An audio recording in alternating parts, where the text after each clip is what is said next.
तो स्वागत है आप सभी का एक और न्यू वीडियो में। बच्चों, इस वीडियो में हम आप लोगों को एग्जाम्पल नंबर 5 से शुरुआत करेंगे, जहाँ तक बता पाएंगे बता देंगे, उसके बाद अगले लेक्चर में प्रोसेस बस वही। तो 4 लेक्चर तक तो हो गया है। अगर आप लोग वीडियो को नहीं देखे हैं तो प्लीज़ जाकर पहले पीछे का वीडियो देखिए, क्योंकि पीछे का वीडियो अगर देख लेते हैं तो 5वां तो मेरे को होमवर्क दे देना चाहिए, बट मैं बता दूंगा। देखिए 5वां प्रश्न है, टाइम ज़्यादा ना बर्बाद करते हुए अगर चैनल पर पहली बार आए तो सब्सक्राइब कर दीजिए, ठीक है। 5वां प्रश्न, 2 खिलाड़ी संगीता और रेशमा टेनिस का एक मैच खेलती हैं, ठीक है। यह ज्ञात है कि संगीता द्वारा मैच जीतने की प्रायिकता, किसके द्वारा? संगीता द्वारा टेनिस मैच को जीतने की प्रायिकता कितना है? जीतने की प्रायिकता दिया है पी दिया है 0.62। तो कह रहा है कि रेशमा के जीतने की प्रायिकता क्या होगी? संगीता द्वारा मैच जीतने की प्रायिकता 0.62 है। बच्चों, अब आप लोग बाकायदे का जानते हैं, मैंने एक फार्मूला पढ़ाया है कि PE + PE'। अब जो बच्चा पहले का वीडियो नहीं देखा होगा तो इसे फार्मूला क्या ही पता, बताइए आप लोग खुद। तो PE और PE' की वैल्यू कितनी होती है? 1 होती है। यानी संगीता द्वारा मैच जीतने की प्रायिकता अगर 0.62 है तो और कौन है? रेशमा है। तो रेशमा का अगर जीतने की प्रायिकता देखा जाए तो उसका हो जाएगा 1 में से घटा देंगे। तो आप कहेंगे PE को किसके लें? चलिए PE से लेते हैं। और रेशमा की बात आती है तो हम ले लेते हैं PE'। तो आप कहेंगे PE का value 0.62 plus PE' equal to 1। PE' की वैल्यू कितना आ गया? 1 माइनस 0.62 कितना आ गया? 0.38। अब बताइए इतना आसान सवाल क्या ही बात किया जाए। ओके, तो आप लोगों का हो गया ये प्रश्न। अब चलते हैं हम आगे, अगले प्रश्न को देखिए। 6 नंबर प्रश्न क्या दिया है? कह रहा कि सविता और हामिदा 2 मित्र हैं, ठीक है। कोई भी 2 मित्र हो सकते हैं। इसकी क्या प्रायिकता है कि दोनों पहला प्रश्न के जन्मदिन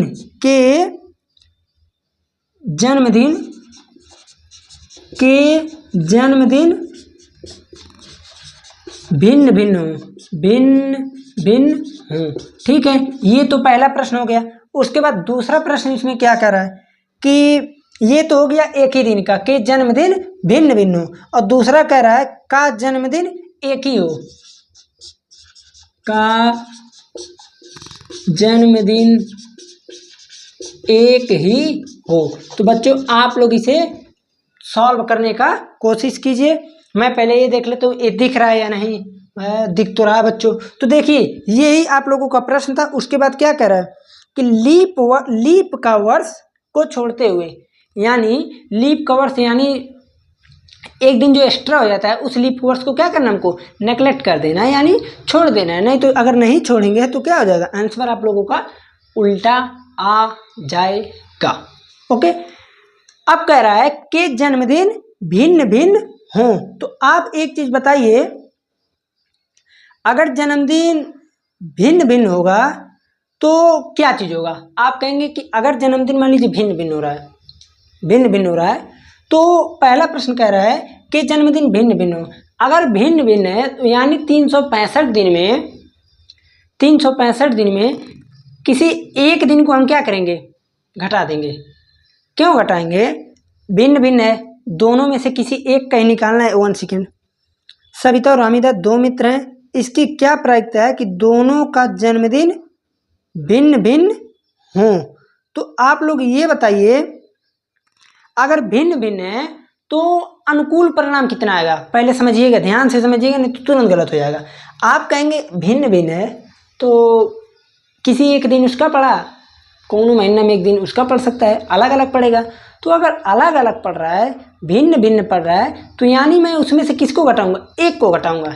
एक को ही क्यों घटाऊंगा? क्योंकि 2 लोग हैं तो किसी एक का निकालना है। तो एक दिन हटा फेंक दीजिए उसके जरिए, उसका है बर्थडे, तो जब उसको फेंक देंगे निकाल के तो 364 दिन बचेगा। तो अनुकूल परिणाम 364 और टोटल परिणाम 365। अब बताइए ये चीज़ समझ में आया कि नहीं? ये चीज़ बच्चों समझिएगा। आप लोग क्या है कि जन्मदिन अगर मान लीजिए मैंने कहा कि ऐसा है, 1 महीना लेकर चलते हैं। मैंने बोला 1 महीना है, कोई सा 1 महीना ले लीजिए। कोई 1 महीने में 2 बच्चे का जन्म हुआ, मैं महीना लेकर चलता हूँ, आप साल लेकर इसमें चलिए। 2 बच्चों का जन्म हुआ, जिसमें से एक बच्चे का 10 को हुआ, एक बच्चे का 15। मैंने बोला किसी एक बच्चे का प्राइस अगर अलग अलग निकालना है, आप क्या करेंगे? किसी एक का निकाल कर बाहर फेंक दीजिए, किसी एक का 10 वाले को हटा दीजिए, तो जितना दिन बचा केवल उसमें एक ही तो है। तो उसी प्रकार इसमें से एक दिन को अगर मैं घटा दूं 365 दिन में, तो भिन्न भिन्न जब निकालना है तो आसानी से निकल जाएगा। टोटल आउटकम्स हो जाएंगे 365, अनुकूल हो जाएंगे 364। और जब एक ही दिन कह रहा है तो भैया एक ही दिन का क्या बच्चे है, ये होगा 1 का दिन होगा, तो 1 अब पूरा दिन है 365 दिन। ओके, आप लोगों का जो है यही प्रश्न था। Very very very very easy प्रश्न, ठीक है, सिंपल प्रश्न था, ज़्यादा कुछ नहीं करना था, बस जो भी था एकदम सिंपल प्रश्न था। ठीक है, आप लोग इसे एक तरीके से कर सकते हैं, भिन्न भिन्न है तो पीई, भिन्न भिन्न नहीं है तो पीई डैश, तो वहाँ से भी आप लोग निकाल सकते हैं। आप लोग को जो प्रीफर लगे, इसलिए मैं जितना फार्मूला होता था पूरे फार्मूले को मैं एक ही बार में बता दिया हूँ। ओके, तो अब हम चलते हैं अगले एग्जाम्पल पर। 6 नंबर एग्जाम्पल तक हो गया है, चलिए आगे चलते हैं। देखिए अगला एग्जाम्पल है एग्जाम्पल नंबर 7। तो 7 नंबर एग्जाम्पल क्या कह रहा है बच्चों, ध्यान दीजिए। कह रहा है कि किसी स्कूल की कक्षा 10 में 40 विद्यार्थी हैं। कौन सा प्रश्न है? 7 नंबर। पूरे विद्यार्थी कितने हैं? 40। मुझे आशा यही है कि आप लोग बुक लेकर बैठे होंगे। कौन सा 7? तो कुल विद्यार्थी कितने हैं? कुल विद्यार्थी आप कहेंगे 40 हैं। ओके, जिनमें से 25 लड़की, 25 गर्ल। अब अगर 25 गर्ल हैं तो 15 तो लड़के लड़के होंगे, लड़कियों की जनसंख्या हर जगह ज़्यादा ही रहती है। तो कक्षा अध्यापिका को एक विद्यार्थी कक्षा प्रतिनिधि के रूप में चुनना है। वह प्रत्येक विद्यार्थी का नाम एक अलग कार्ड पर लिखते हैं। ओके, एक अलग कार्ड पर प्रत्येक विद्यार्थी का नाम लाइन से लिख दिए या पिक्चर है जैसे लिख दिए, अलग अलग कार्ड पर लिखकर रख दिए, जबकि कार्ड एक जैसे यानी सेम कार्ड है।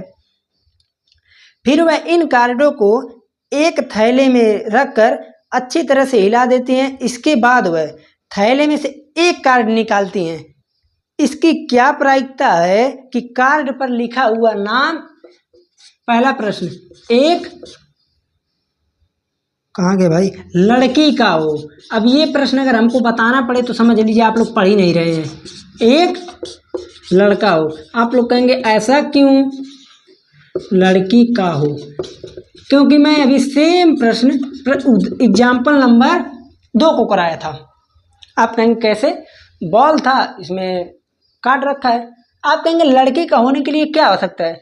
25 गो लड़की हैं तो 25 गो लड़की का काट रखा है। अब 25 गो में से निकालेंगे तो 1 गो काट निकलेगा लड़की का। 1 गो अगर काट निकल रहा है लड़की का तो अनुकूल परिणाम आप कहेंगे 1 और टोटल परिणाम 40 है। सॉरी, किसी एक लड़की का निकलेगा और लड़कियों की संख्या कितनी है क्लास में? 25। तो 25 गर्ल है यानी अनुकूल परिणाम 25 और टोटल 40। तो 5 से काट दीजिए, 5/8। बताइए इसमें किसी भी प्रकार से किसी बच्चे को कोई प्रॉब्लम हो रही है तो फिर बताएं। आप कहेंगे 25 लड़की थी तो अनुकूल परिणाम 25 हो गया।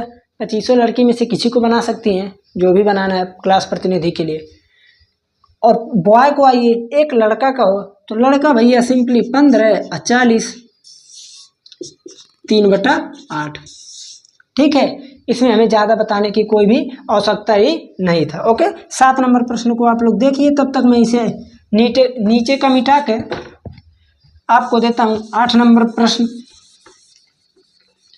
प्रश्न तो वैसे बहुत ज़्यादा इजी है, इसीलिए मैंने पहले प्रायिकता को ही शुरू किया था, क्योंकि हमको पता था कि ये एग्जाम्पल इसमें जो सवाल है बहुत ज़्यादा इजी है। ठीक है, 7 नंबर हो गया। 8 नंबर पर आते हैं। 8 नंबर को देखिए। 8 नंबर बच्चों मैं इसे देता हूं आप लोगों को होम वर्क। 8 नंबर रहेगा आप लोगों का होम वर्क। ओके, 8 नंबर प्रश्न आप लोग होमवर्क में बच्चों कर लेंगे। ओके, अब आते हैं 9 नंबर पे। 9 नंबर क्या कह रहा है कि हरप्रीत 2 भिन्न भिन्न सिक्कों को एक साथ उछालती है। 9 नंबर प्रश्न ध्यान दीजिएगा बच्चों। हरप्रीत 2 भिन्न भिन्न सिक्कों को एक साथ उछालती है। मान लीजिए सिक्का 1 का है और दूसरा सिक्का 2 का है। इसकी क्या प्रायिकता हो कि वह कम से कम एक चित्त प्राप्त करेगी। एक चित्त प्राप्त करेगी। तो देखिए मैं आप लोगों को इसका एकदम बढ़िया आइडिया बता देता हूँ कि जब कभी 2 सिक्के की बात हो, 3 सिक्के की बात हो, 4 सिक्के की बात हो, 5 सिक्के की बात हो, 6 सिक्के की बात हो, मैं आइडिया बता दे रहा हूँ, आप लोग चाहे जितना सिक्का निकाल सकते हैं। ओके, तो मैं अब पहले बताता हूँ आप लोगों को 2 सिक्के की। प्रश्न में सिंपली यही पूछ रहा है कि कम से कम एक चित्त प्राप्त हो। अब देखिए एक चीज और कह रहा कि 2 सिक्के को एक साथ उछालती है। मैं पहले लेक्चर में भाई साहब गला फाड़ फाड़ के बताया हूं कि अगर आप 2 सिक्के को एक बार उछालें चाहे एक सिक्के को 2 बार उछालें, दोनों बात सेम है। एक सिक्के को 2 बार उछालें, 2 सिक्के को एक बार उछालें, दोनों का मतलब सेम है। दोनों सिक्का, एक सिक्का 5 का हो चाहे एक सिक्का 10 का हो, चाहे अब तो 20 का चल गया, एक सिक्का 20 का, हमसे उससे कोई मतलब नहीं, आना तो हेड और टेल ही है। ओके, तो आप कहेंगे ऐसा है, इसका जो है जो हम घटना बना रहे हैं, जैसे यहाँ पर इसे हम लोग क्या बोलते हैं, सैंपल स्पेस जो बना रहे हैं, प्रतिदर्श समष्टि, ये आप लोग 11th में पढ़ेंगे। ये सब जो बन रहा है ये सब क्या है, सिंपल स्पेस है। ठीक है, तो आप कहेंगे ये जो बनेगा तो ये बनेगा कैसे। अब आप समझिए, एक सिक्के की, एक किसकी बात हो रही है, सिक्का की, किसकी बात हो रही है बच्चों, सिक्का। आप कहेंगे ऐसा, यहाँ पर कितनी सिक्का, 2 सिक्का, एक सिक्के में कितने साइड होते हैं या एक सिक्के में कितने फलक होते हैं, आप कहेंगे 2। और उछालना कितनी बार है, 2, तो 2 पे पावर 2 का मान 4। समझ में आ गया सबको, 4 आ गया। अब 4 है तो 2 बार लिखिए हेड, 2 बार लिखिए टेल। सबको समझ में यहाँ तक आ जाना चाहिए। हम चलिए मैं नीचे लिखता हूँ, नीचे दिख रहा है कि नहीं देख लें, बहुत इंपॉर्टेंट टॉपिक चल रहा है बच्चों। ये हेड ये टेल। आप कहेंगे ऐसा है, ये तो एक ऐसा हो गया, हमको नहीं समझ में आ रहा, अभी बता रहे हैं। क्या कीजिए जब कभी भी सिक्के की बात हो तो सिक्के में हमेशा 2 पे पावर ही बढ़ाना। क्यों, क्योंकि सिक्के में 2 ही साइड होते हैं, तो सिक्के में 2 साइड, तो 2 पे पावर 2, क्योंकि 2 बार उछाला गया है। आप कहेंगे 4 आया, 4 का आधा 2, 2 बार हेड 2 बार टेल। अब बचा 2, 2 का आधा 1, 1 बार हेड 1 बार टेल, 1 बार हेड 1 बार टेल। तो आप कहेंगे ये क्या बना, ये बन गया सिंपल स्पेस प्रतिदर्श समष्टि। यानी ये सब पूरा क्या है, अब इसमें से जो हमको इवेंट निकालना है हम वही निकाल लेंगे। ठीक है, तो आप लोग ये देखिए, अब जैसे मान लीजिए, अब समझिए, अब ये तो हो गया मैथमेटिकल। आप लोग देखिए, मैं शुरू लेक्चर में बताना भूल गया, आप लोग जो पढ़ रहे हैं प्रायिकता, वो थ्योरेटिकल टाइप प्रायिकता है, ठीक है ना, थ्योरी टाइप का, तो आप लोग को लिखना पड़ेगा। अब मैं इसे आप लोग को बताता हूँ प्रैक्टिकल टाइप में। आप कहेंगे कैसे, 2 सिक्का लीजिए, दोनों को एक साथ उछाल दीजिए, क्या हो सकता है। आप कहेंगे दोनों में हेड आ सकता है, एक कंडीशन, पहले में हेड आ सकता है दूसरे में टेल आ सकता है, दूसरा कंडीशन, पहले में टेल आ सकता है दूसरे में हेड आ सकता है, तीसरा कंडीशन, चौथे में टेल आ सकता है, 4 कंडीशन।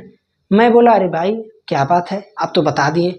मैंने बोला ऐसा है 5 ले लो, बता पाओगे, प्रैक्टिकल बता लोगे, प्रैक्टिकल में भी बहुत दिक्कत हो जाएगा।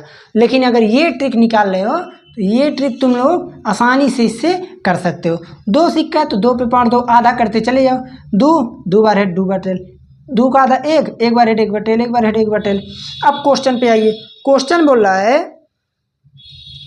इसकी क्या प्रायिकता है कि वह कम से कम एक चित्त मतलब हेड, कम से कम एक हेड आए, कम से कम एक हेड आए। आप कहेंगे पी ई, कम से कम एक हेड आए, तो कम से कम एक हेड देखिए इसमें आया है, इसमें आया है। कम से कम एक हेड आए, अधिक से अधिक नहीं बोला है बच्चों, ये समझिएगा। कम से कम, जैसे मैं बोल दूं, मैंने बोला मैं पर्स में 100 रुपये रखा हूँ, मैं बोला कि तुम कम से कम 20 रुपये ले लेना, कम से कम, तो तुम 100 रुपये भी ले सकते हो, तुम्हारे पास आज़ादी है। अधिक का मैं लिमिट नहीं लगाया हूँ। तो यहाँ पर कहला कम से कम एक चित हो, 2 चित को तो रोका नहीं है। तो अनुकूल परिणाम 1 2 3, अनुकूल परिणाम 3, और टोटल तो भैया 4। ओके, तो आप कहेंगे प्रायिकता निकल गया, बिल्कुल इजी। यही आप लोगों का प्रश्न था। ओके बच्चों, तो आप लोगों का प्रश्न नंबर हो गया कहाँ तक, 9 नंबर तक। ओके, अब हम चलते हैं अगले एग्जाम्पल्स पर। देखिए बच्चों, आप लोगों का जो अगला एग्जाम्पल है 10 नंबर और 11 नंबर परीक्षा की दृष्टि से एकदम भी नहीं है, इसलिए मैं उसको छोड़ देता हूँ। ओके, अगर आप लोग कमेंट करेंगे कि नहीं हमको बताइए बताइए, तो मैं बता दूंगा।